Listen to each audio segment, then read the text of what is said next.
ஐந்து கரத்தனை யானையு முகத்தினை இந்தின் இளம்பிறை போலும் எயிற்றனை நந்தி மகந்தனை ஞானக் கொழுந்தினை புந்தியில் வைத்தடி போற்றுகின்றேனே. குரு சுக்கிர கிரகங்களின் இணைவு மற்றும் பார்வை.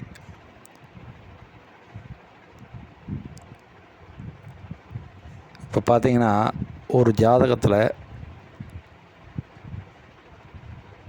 குருவும் சுக்கிரனும் ஏதாவது ஒரு பாவகத்தில் இணைஞ்சிருந்தது அப்படின்னா அந்த ரெண்டு கிரகங்களும் அந்த பாவகத்தை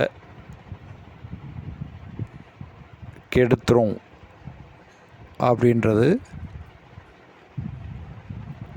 சில பேர்த்துக்கு மட்டும்தான் தெரியும். பல பேர் என்ன நினைப்பாங்க அப்படின்னு பார்த்தீங்கன்னா, குருவும் சுக்கிரனும் அந்த பாவகத்தில் இருக்கனால அந்த பாவகம் நல்ல சுபத்தன்மையோடு இருக்குது, அதனால் அந்த பாவகம் நல்லா செயல்படும், அந்த பாவகத்தின் பலன்கள் அந்த ஜாதகருக்கு கிடைக்கும் அப்படின்னு தான் நினைப்பாங்க.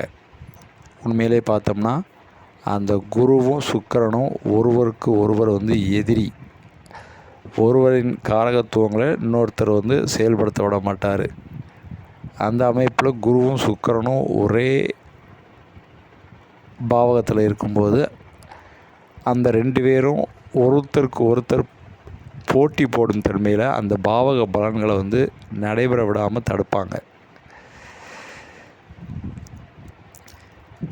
இதில் அந்த குரு சுக்கிரன் இணைவில் வேறு ஏதாவது ஒரு பாவக்கிரகங்கள், பாவக்கிர சனி செவ்வாய் ராகு இந்த மாதிரி தொடர்பு இருந்தது அப்படின்னா அந்த பாவக பலன்கள் தடைபடாமல் நடக்கும். ஏன்னு பார்த்தோம்னா, மூன்றாவதாக வரக்கூடிய சனியோ செவ்வாயோ ராகுவோ இவங்க ரெண்டு பேர்த்தையும் கெடுக்கக்கூடிய அமைப்பில் இவங்க ரெண்டு பேரும் அந்த மூன்றாவது நபர் கூட சண்டையிடும் அமைப்பில் இவங்கள ஒருத்தருக்கு ஒருத்தர் சண்டை போடுறத நிப்பாட்டிடுவாங்க. அந்த அமைப்பில் அந்த பாவக பலன்கள் ஏதாவது ஒரு குறிப்பிட்ட அளவுக்காவது அந்த ஜாதகருக்கு கிடைக்கக்கூடிய அமைப்பு இருக்கும். அந்த மூன்றாவதாக வரக்கூடிய அந்த சனியோ செவ்வாயோ அந்த பாவகத்தை கெடுத்துட மாட்டாரா அப்படின்னு நீங்கள் கேட்டிங்கன்னா, அந்த மூன்றாவதாக நபராக வரக்கூடிய அந்த சனியோ செவ்வாயோ ராகுவோ குரு சுக்கிரன் இணைவால் அவரால் அந்த பாவகத்தை கெடுக்க முடியாது. ஆக அந்த குருவும் சுக்கிரனும் தனியாக இருந்தாச்சுன்னா அந்த பாவகத்தை கெடுக்கிறாங்க.